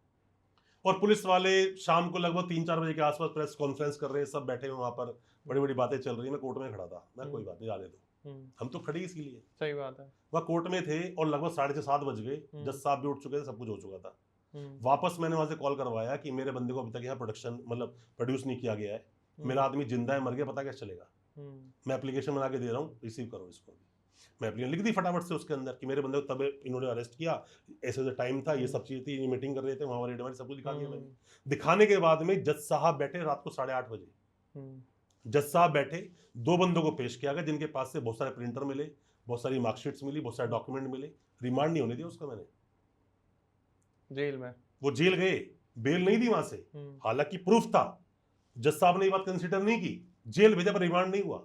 रिमांड होता तो 1 हफ्ते की और वो सेम टॉर्चर चालू। जब एक वकील साहब कोर्ट में केस को प्रेजेंट करते हैं तो 24 आवर्स का एक बहुत बड़ा एक एग्जांपल है। मर्डर केस की बात कर रहा हूं, इसमें आप बेल मिल सकती है, मान लो नहीं मिली, आपको भेज दिया गया, या वहीं पे खड़े होकर आपने देखा ग्राउंड्स ऑफ अरेस्ट तो है ही नहीं, ग्राउंड्स ऑफ अरेस्ट बेल मिल जाएगी आपको। ये ग्राउंड्स ऑफ अरेस्ट क्या होता है? इसको थोड़ा बहुत बेसिक लैंग्वेज में देखो ये ना ग्राउंड्स ऑफ अरेस्ट जो है ना, ये कुछ जजमेंट से शुरू हुआ। प्रवीर प्रकाष्टा का एक जजमेंट आया था, वहां शुरू हुआ। ठीक है। तो हालांकि पहले अपने देश के फंडामेंटल राइट में आता है ये, तो अल्टीमेटली तो 50 से चलता आ रहा है ये, पर ये ज्यादातर अभी फोकस ज्यादा हुआ है ये कि आप किसी इंसान को अरेस्ट कर रहे हो, बताओ तो अरेस्ट क्यों कर रहे हो। तो पहले नोटिस देना पड़ेगा। नोटिस नहीं, उसको अरेस्ट कर लिया, और बता ही नहीं रहे क्यों अरेस्ट किया हुआ है। मर्डर किया उसने। अरे मर्डर किया कैसे, आपके पास सबूत क्या है? और बेशक किया है, आई एग्री किया है, सब कुछ मिला उसके पास से, पर पुलिस ने लिखकर नहीं दिया उसको ग्राउंड्स ऑफ अरेस्ट, बेल हो जाएगी उसकी। लिख के देना पड़ेगा। हाँ जी, एफआईआर लिखकर देना पड़ेगा। एफआईआर में वो लिखा जाता होगा। नहीं, एफआईआर का डॉक्यूमेंट नहीं है वो। एफआईआर कट गई, सामने वाले को अरेस्ट कर लिया, 24 घंटे में कोर्ट में पेश करना है, ग्राउंड्स ऑफ अरेस्ट देना पड़ेगा लिखकर कि इसलिए तेरे को अरेस्ट कर रहे हैं, और साइन कराएगी पुलिस। अच्छा, साइन करवाएगी, हाँ तेरे को बता दिया किस लिए अरेस्ट कर रहे हैं। अब मान लीजिए मुझे अरेस्ट कर लिया, मैं कन्नड़ जानता हूँ, दिल्ली में मुझे उठा लिया, बोलता भी कन्नड़ हूँ, लिखता भी कन्नड़ हूँ, सुनता भी वही, सब कुछ मुझे कन्नड़ ही आती है। उठा लिया, ग्राउंड्स ऑफ अरेस्ट दे दिया इंग्लिश में, कोर्ट में पेश करते ही मुझे सब वकील सीधा एप्लीकेशन लगा देगा, article 20 sub clause 3, grounds of arrest are not said. तो वो क्या बोलेगा, मतलब सर ये देखो साइन है, मैं कहता हूं उसको तो आती नहीं हिंदी इंग्लिश, कन्नड़ है ये तो उस ग्राउंड्स ऑफ अरेस्ट पर बेशक साइन ले लिए हो, कोई वैल्यू नहीं है उसकी। लेकिन 90% केसेस में ऐसा होता है कि जो पुलिस है वो व्हाइट पेपर पर साइन ले लेती है, फिर बाद में अपने हिसाब से लिखती है। सर देखो बाद में नहीं ना, यही तो वकील की ड्यूटी है। वकील फीस किस लिए ले रहा है आपसे? 24 घंटे में जैसे कोर्ट में पेश किया पहले डॉक्यूमेंट देखेगा। अब आधे ज्यादा वकील तो डॉक्यूमेंट देखना नहीं चाहते। अरे खड़े होते ही बोलो सर मुझे वो डॉक्यूमेंट दिखाए जाए जिनके लिए प्रोड्यूस कर रहे हैं मेरे क्लाइंट को, ग्राउंड्स ऑफ अरेस्ट दिखाया जाए, नोटिस की बात है नोटिस दिखाया जाए, सर मुझे एफआईआर दिखाई जाए, जो स्टेटमेंट दिए डिस्क्लोजर वो दिखाया जाए। ये डॉक्यूमेंट्स आप मांग सकते हो, देखोगे आपका अधिकार है, आपका राइट है। कोई ये पुलिस वालों की कोई वो नहीं है आपके ऊपर, मेहरबानी नहीं है, ये ग्राउंड है सर, आपका राइट है, फंडामेंटल राइट है आपका। अगर आपका अधिकार है कोर्ट में खड़े होकर सिर चौड़ा करके बोलो। देखो हर केस में ना बोलते हैं कि मम्मी से पैसे जब मांगने जाते हैं ना तो चौड़े होकर नहीं मांगते, 100 रुपए चाहिए मुझे काम है, चप्पल से मारेगी आपको। जब मांगते हैं तो मांगने का तरीका अलग होता है, लड़ने का तरीका अलग होता है। क्या मर्डर केस में एक्यूज्ड को बोलने की परमिशन है? बिल्कुल परमिशन है, हर वक्त बोलने की परमिशन है, जब जो बोलना है बोले। लेकिन सुनता कौन है? सब सुनते हैं सर। मान लीजिए कि 24 घंटे हो गए, पुलिस ने खूब तोड़ा ढंग से उसको, मारा पीटा, और वो समझदार था, उसके वकील से मिला। 41D CRPC ये बोलता है कि पुलिस से जब पुलिस की कस्टडी में है तो वकील जाके मिल सकता है। ठीक है। अब वकील ने उसको बोला सुन मेरी बात, जैसे तेरे को पेश करेंगे ना, पेश करते ही तेरे को निशान तो है तेरी बॉडी पे, शर्ट उतार दी वहीं कोर्ट में और जज को दिखाइए, जनाब मुझे इतना मारा था, नील पड़े मेरी पूरी बॉडी पर, पैंट भी उतार दी, तेरे मारा था उसके अंदर।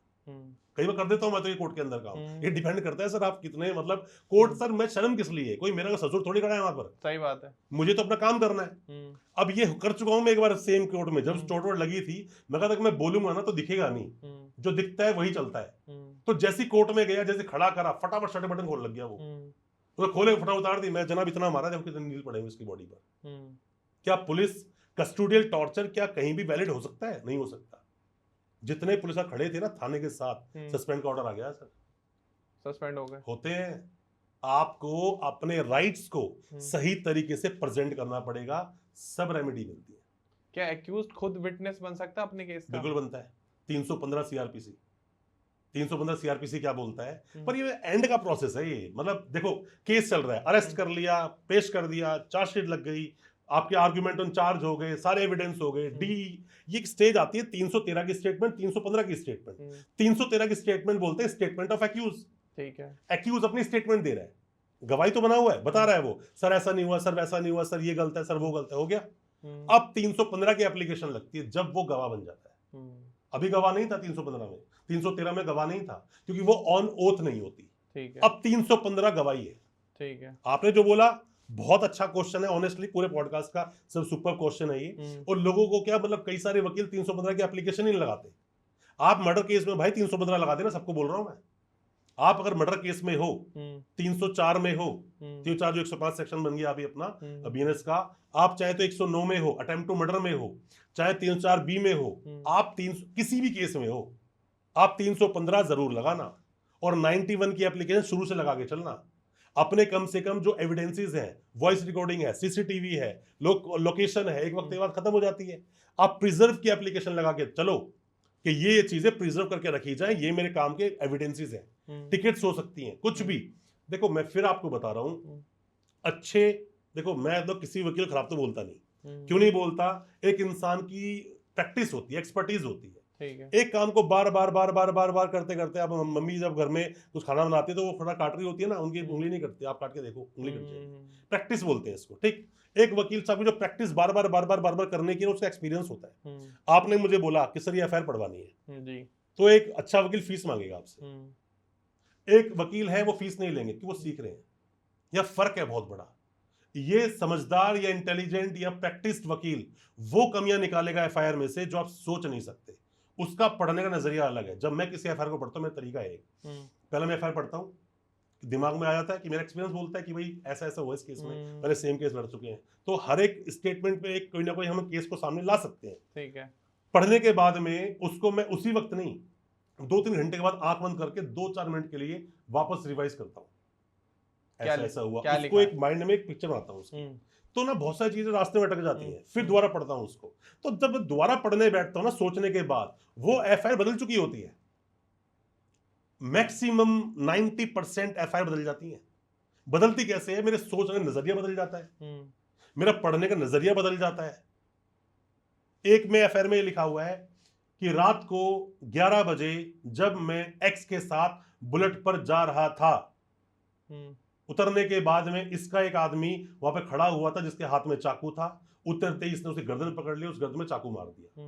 ये एक स्टेटमेंट है जो लिखा हुआ है। ठीक है। अब वहां लिखा हुआ है, फिर मैं उसको पढ़ता हूं दोबारा से। कहता है रात को 11 बजे जब ये दोनों इस बुलेट पर जा रहे थे तो उसको बी ने देखा कि दोनों बुलेट पर हैं। इसको बोलते हैं लास्ट सीन थ्योरी। मेरे दिमाग में आता है लास्ट सीन थ्योरी केस है बेटा, ये केस एविडेंस बेस्ड नहीं है। जैसे ही वहां पर जाके उतरे तो उतरते ही उसने गर्दन पकड़ लिया, दूसरे ने चाकू मार दिया। अब सवाल ये आता है, बेटा ये स्टोरी पुलिस को बताई किसने? वो तो मर गया, मर गया ना वो आदमी। ये स्टोरी किसने बताई पुलिस को? किसी ने तो बताई होगी। नहीं, या तो पहले एफआईआर होगी या इन्वेस्टिगेशन होगी, प्रिलिमिनरी इंक्वायरी हो सकती है।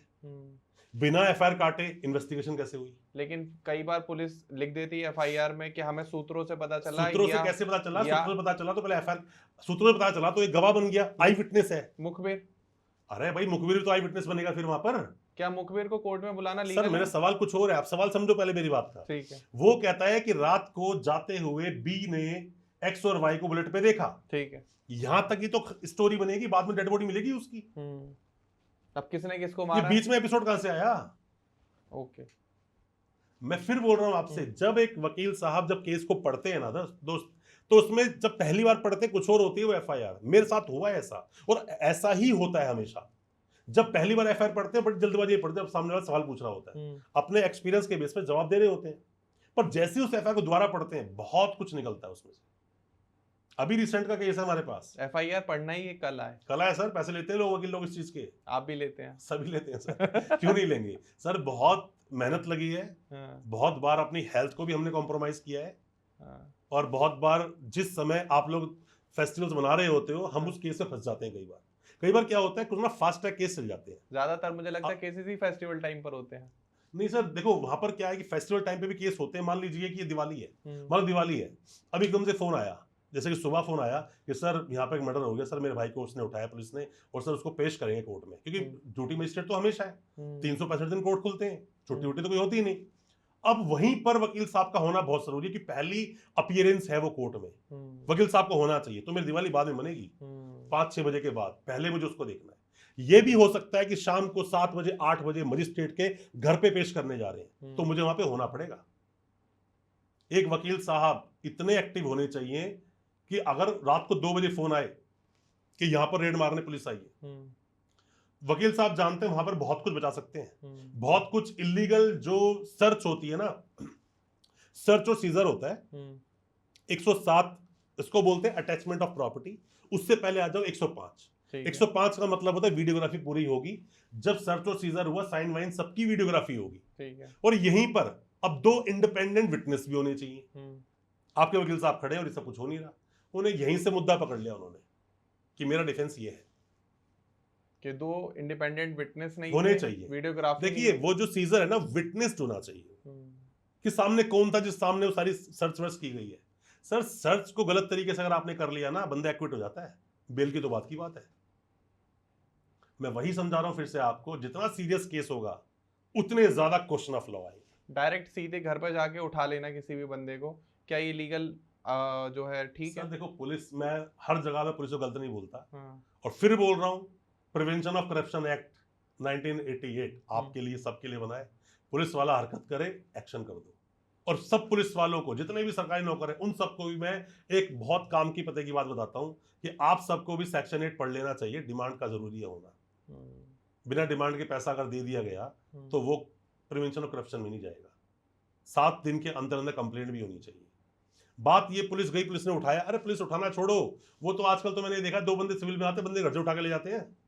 हाँ? कई सारे मामले होते हैं ऐसे। तो क्या लीगल है? नहीं है। DK बासु की जजमेंट पढ़ लो आप, गलत है, इलीगल है प्रोसीडिंग। बैच कहां था आपका? जो वर्दी में नहीं, बैच कहां से होगा उसका? सही बात है। बहुत जगह पर कानून टूटते हैं। देखो, मैं फिर आपको बोल रहा हूं कि बोलते ना कि which is your 6 can not be my 9। जरूरी तो नहीं है ना, चीज तो एक ही है, देखने वाले का समझ का फेर है। हम उस, लोग बोलते हैं FIR is not a encyclopedia, but एक वकील के लिए इंसाइक्लोपीडिया बन जाता है। कहता केस तो मेरा यहीं चलेगा, जो इसमें लिखा है शुरुआत तो वहीं से होगी। लेकिन अब इम्पोर्टेंट क्वेश्चन का आंसर दो।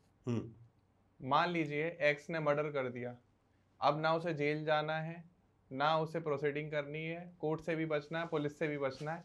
वो सीधे मर्डर करके अपने वकील साहब के पास गया कि सर मेरे से मर्डर हो गया है, अब मुझे इन सारे झंझटों से बचाओ। तो उसका सीधा तरीका क्या है? देखो, मैं लीगल और इलीगल दोनों जवाब देता हूँ आपको।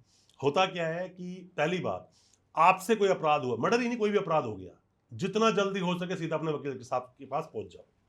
और आपके साथ कोई अपराध हो गया, जितना जल्दी हो सके पुलिस के पास पहुंच जाओ।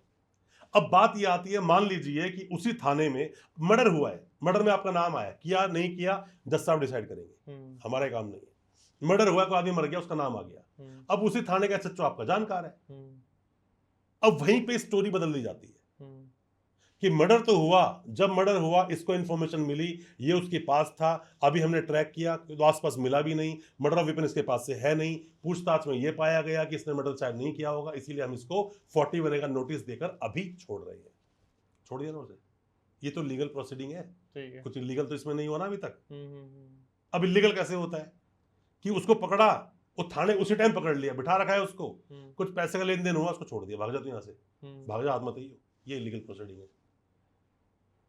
सेफ कौन सी है? पहली वाली। सर पता है क्या होता है, किसी इंसान से काम भी करवाना, बट लीगल टर्म्स में करवाना आना चाहिए। लेकिन पहले वाली जो है वो फॉलो नहीं होती और सेकंड वाली ही फॉलो होती है। देखो, सेकंड वाली अगर फॉलो होती है, उसको भगा दिया गया तो एंटीसिपेटरी बेल है तो आपके पास, एंटीसिपेटरी बेल पे जाओ। लेकिन ऐसा रहता है कि उसको पैसे लिए भगा दिया, क्या हाथ मत? बहुत होता है सर, बहुत होता है। ये इतने सारे मामले एंटी करप्शन पे क्यों चल रहे हैं? इतने सारे डेली पुलिस वाले जाकर हाजिरी क्यों लगा रहे हैं? होता है, बिल्कुल होता है। ज्यादा फोकस किस पे करे एक्यूज्ड, बेल लेने पर या जो केस उसे क्वेश कराने पर? सर देखो, ये ना सवाल बहुत बड़ा है और बहुत लंबा इसका जवाब है, बट मैं फिर भी बोलूंगा, क्वेश आसान नहीं है। भजन लाल का जजमेंट है, वो सारी कंडीशन पूरी करनी पड़ती है। दूसरा, बेल भी कोई आसान नहीं, हलवा नहीं है ये। बंदा बोलता कांड कर दिया, एंटीसिपेटरी बेल ले लो, अरे कैसे ले लो, मिलेगी नहीं तेरे को बेल। हर किसी बेल नहीं मिलती एंटीसिपेटरी, ये तो एक रेमेडी है कि बाम लगाने सर का दर्द ठीक हो जाता है। और कब तक वैलिड रहती है एंटीसिपेटरी बेल? जब तक केस चल रहा है आपका। ओके। जब तक आप उसमें दी गई कोई कंडीशन को आप मतलब रूल तोड़ ना दो। अब उसमें लिखा हुआ है कि आप इस विक्टिम के घर के आसपास नहीं जाओगे, ठीक है। अब तुम गली में जाके बैट बॉल खेल रहे हो उसकी, ले जाएंगे उठा के तुम्हें। आप विक्टिम को नहीं धमकाओगे, आप उसका फोनो फ्रेंड कर रहे हो, उठा के ले जाएंगे आपको। तो यहाँ पर हर चीज को देखना पड़ेगा, उसके प्लस और माइनस दोनों देखने पड़ेंगे। अगर एविडेंस है वो वीक पड़ जाए तो वो किस तरीके से कोलैप्स? सामने वाले को बरी तो 100% होगा, वो बेल भी जल्दी मिल जाएगी। एविडेंस वीक कब पड़ जाते हैं? जब स्टेटमेंट जो देने के लिए आया वो खुद ही हॉस्टाइल हो गया। ओके। अब ना सभी वकीलों के लिए एक बात बोलना चाहूंगा, जो नए वकील साहब आ रहे हैं, लॉ स्टूडेंट है या कोई भी केस में आ गया है, आपके पीपी साहब अक्सर मैंने देखा है कोर्ट में खड़े होकर बंदा स्टेटमेंट दे रहा होता है, सही स्टेटमेंट दे रहा है जो उसने बोला, उसमें ना अपने ही शब्द, मतलब वो लीडिंग सवाल पूछ रहे होते हैं पीपी साहब, और वकील साहब को नॉलेज नहीं है, चुपचाप बैठे बंधु की तरह और देख रहे हैं उसको। जब तक पीपी साहब सामने वाले से लीडिंग सवाल नहीं पूछ सकते, जब तक सामने वाला हॉस्टाइल ना हो जाए। हॉस्टाइल हो गया आपका विटनेस, तो अब पीपी साहब को राइट है पूरा कि अब वो यहां पर हॉस्टाइल होने के बाद में लीडिंग सवाल पूछ सकते हैं, पहले नहीं पूछ सकते। यहां वकील साहब को बार बार ऑब्जेक्शन उठाना चाहिए और नई बात बन रही है, स्टेटमेंट पूरी हो गई, इमीडिएटली आप जाओ हाई कोर्ट, आपको सॉल्यूशन मिलेगा उस चीज का। कोर्ट में चौकन्ना रहना पड़ेगा, क्या गलत हो रहा है क्या सही हो रहा है। ज्यादा इंपॉर्टेंट क्या है, पीपी साहब के बीच में जो बहस हो रही है या जो डॉक्यूमेंटेशन आपने प्रोवाइड कराई है वो जो ऑर्डर में लिख दिया गया, वो दोनों बेकार है। पीपी साहब ने क्या बोला, कोई वैल्यू जब तक वो ऑर्डर पे नहीं आएगी, जब तक कि वो टाइप नहीं होगी। डॉक्यूमेंट क्या दिया, कोई वैल्यू नहीं जब तक वो टाइप नहीं होगा। मैंने क्या बोला, कोई वैल्यू नहीं जब तक वो टाइप नहीं होगा। और वो टाइप किसके कहने पर होता है? नहीं, टाइप तो देखो, कई बार मैं बहुत सारी कोर्ट गया हूं, मैं वहां तो कई बार हाथ से लिख रहे होते हैं। चल रही है, बस चल रहा है काम। सर अपने देश में लगभग 5 करोड़ जो केस पेंडिंग है ना, वो ऐसी नहीं है। फिर बोलता हूं, कुछ तो मजबूरी रही होगी, ऐसी कोई विवाद नहीं होता। ये 5 करोड़ केस जो पेंडिंग है, ये एवी नहीं हो गए हैं। 5 करोड़ केस और 10 पर केस में 10 लोग, तो लगभग बड़ा ही सिस्टम लचीला खराब इसलिए भी हो रखा है यार। इतने सीरियस केसेस में, मैंने अभी हमारे पास एक केस आया सुप्रीम कोर्ट में, मुझे उसकी बेल करानी है, उस बंदे की बेल लगानी है, सेल्फी में जाना है उसको। तो यहाँ पर क्या हुआ कि उस आदमी की जो चार्जशीट लगी वो 4 महीने में लगी।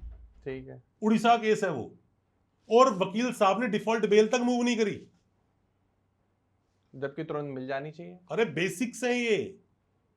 आप कभी ना टाइम देकर, एक बोलते ना कि बेसिक्स ऑफ लॉ, इसका एक सब्जेक्ट बनाओ और पॉडकास्ट करो। बेसिक्स नहीं पता बहुत सारे लोगों को, बेसिक नहीं पता। ठीक है, अगर कोई अक्यूज्ड जेल में है, उसकी कोई सुनवाई नहीं हो रही, उसकी फैमिली जो है साउंड नहीं करती फाइनेंशियली, आप जैसे वकील साहब को नहीं हायर कर पा रहे हैं, अब वो अक्यूज्ड अंदर जेल में रह के क्या कर सकता है? हुसैन आरा खातून वर्सेस स्टेट ऑफ बिहार का जजमेंट है, और स्पीडी ट्रायल तो फंडामेंटल राइट है आपका। ठीक है, ये कोई दया दृष्टि नहीं है जजों की, या कोई दया दृष्टि नहीं है किसी पुलिस वाले की या कोर्ट की। आपका स्पीड ट्रायल चलना चाहिए।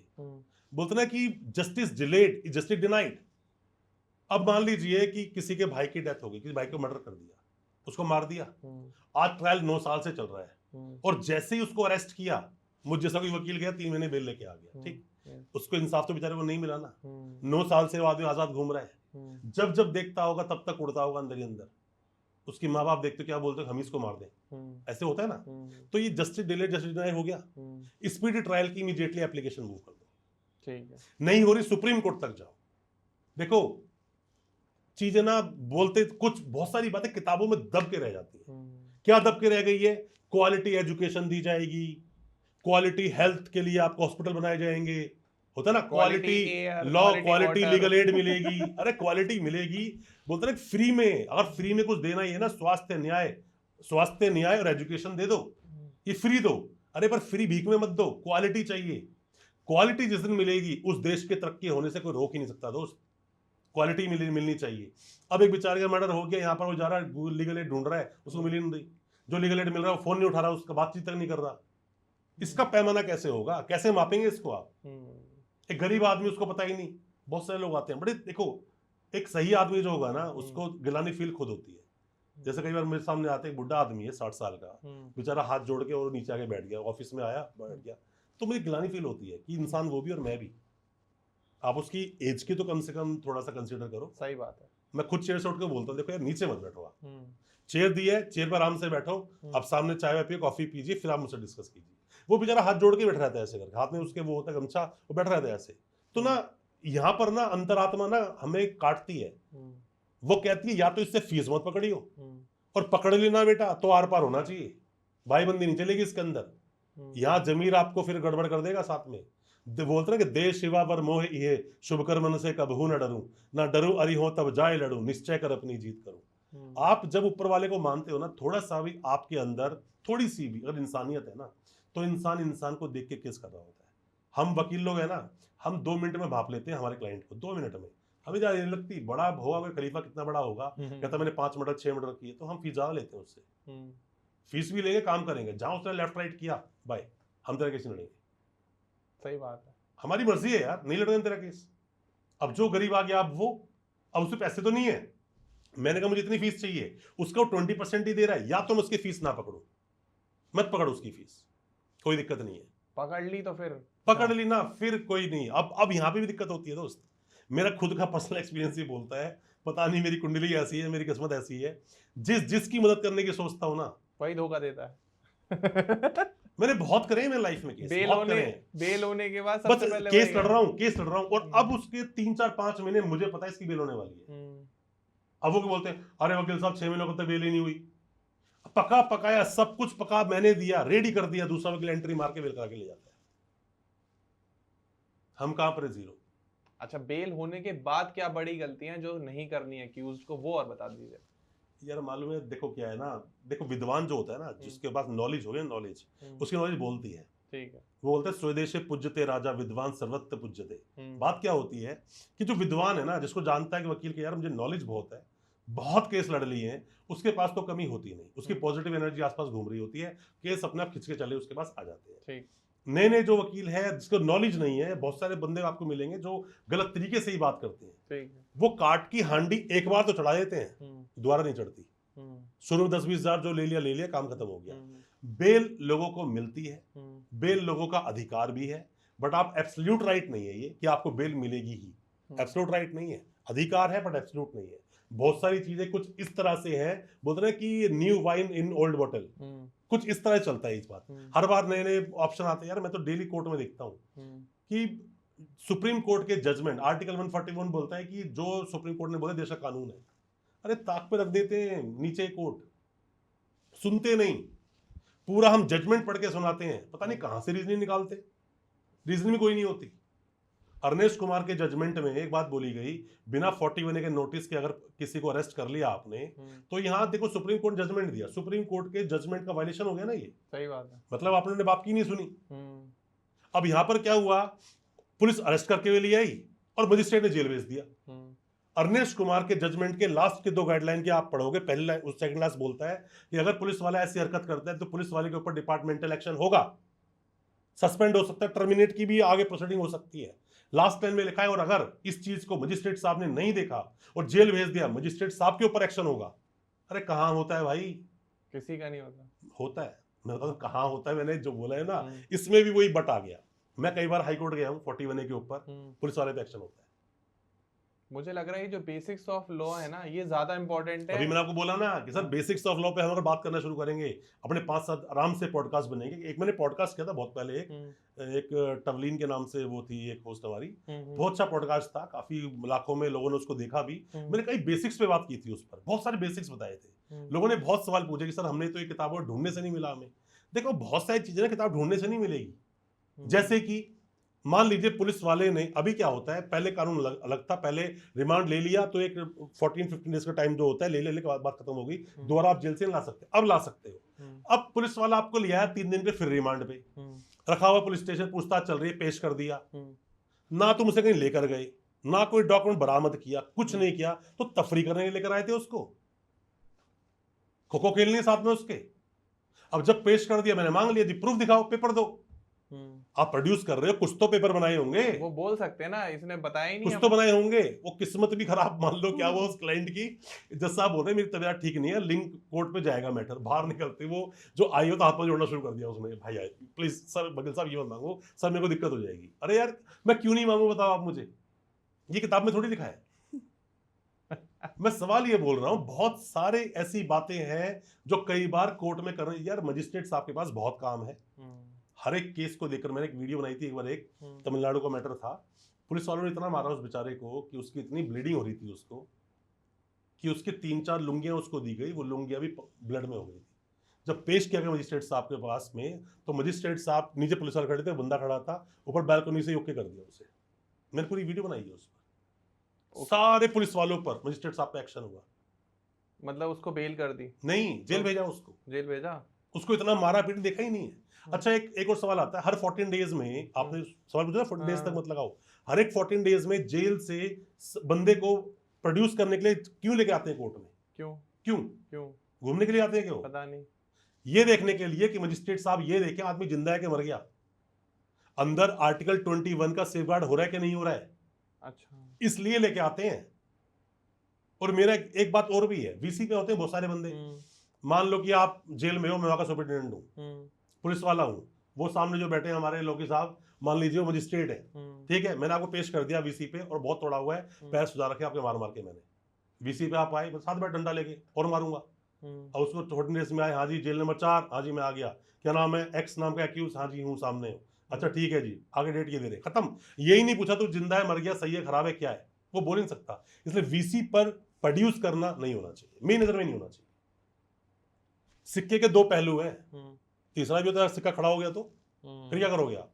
तो इसीलिए ऐसे नहीं होना चाहिए, देखना चाहिए मजिस्ट्रेट साहब की जो ड्यूटी है सही तरीके से निभानी चाहिए। अगर देश में सही तरह से आप अगर चाहते हो अपने लीगल, हमारी जो लीगल फैटर्निटी है, हम वकीलों की फैटर्निटी है हमारी, हमारे अंदर भी ना क्या होता है कि या तो वकील साहब पूरा पूरा दिन कोर्ट में यहाँ भागने में लग जाते हैं, अपनी पढ़ाई को टाइम नहीं देते। एक वकील को, मेरी पर्सनल ये सोच है कि एक वकील को अपनी सेल्फ स्टडी के लिए कम से कम डेली के 2-3-4 घंटे निकालने चाहिए। एग्जैक्टली। नहीं निकाल रहे अच्छे वकील नहीं बन पाओ। नहीं, आपको अपने ऊपर लर्न करना पड़ेगा, तभी ज्यादा अर्न कर तभी पाओगे। अच्छा अर्न कर पाओगे। हाँ, नहीं तो फिर आपको देखो धक्के खाने पड़ेंगे। मनी तो नॉलेज का बाय प्रोडक्ट है ना। एग्जैक्टली। इंसानी शक्ति क्या, पावर क्या इंसान के अंदर, ज्ञान। ज्ञान, नॉलेज।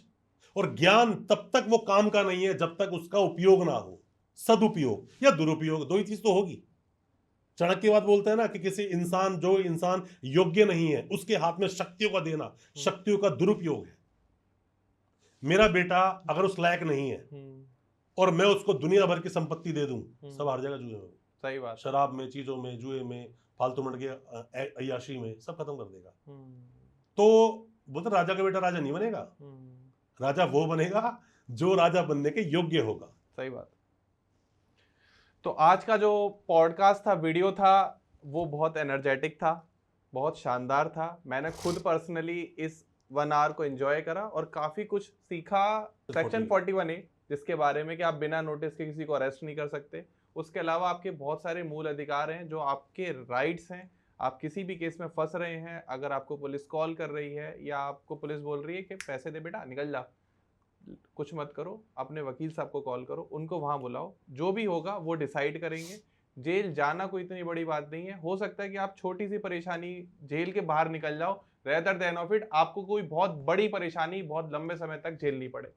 बाकी सुरक्षित रहो अपने घरों में। अगर आप फिर भी किसी केस में फंसे हुए हो, सर का नंबर आपको स्क्रीन पर आ रहा होगा, डिस्क्रिप्शन में भी डिटेल मिल जाएगी, नंबर की कोई टेंशन नहीं है। आप सिर्फ गूगल पर, यूट्यूब पर, फेसबुक पर, इंस्टाग्राम पर advocate Virendra Verma sir search करोगे, वीडियोस का भरमार है और नॉलेजेबल वीडियोस का। तो हम इसी तरीके से और भी वीडियोस बनाएंगे। हो सकता है कि आगे हम बेसिक लॉस पर बनाएं। आप कमेंट सेक्शन में बता देना कि ध्रुव हमें इस टाइप के पॉडकास्ट देखनी है, इस टाइप की सर से वीडियोस देखनी है, या कोई भी केस जो आपका चल रहा हो जो निपटारा नहीं हो पा रहा हो, तो वो आप कमेंट सेक्शन में थोड़ा डिस्क्राइब करके लिखना छोटे से शब्दों में, तो उस पर हम वीडियो जरूर बनाएंगे।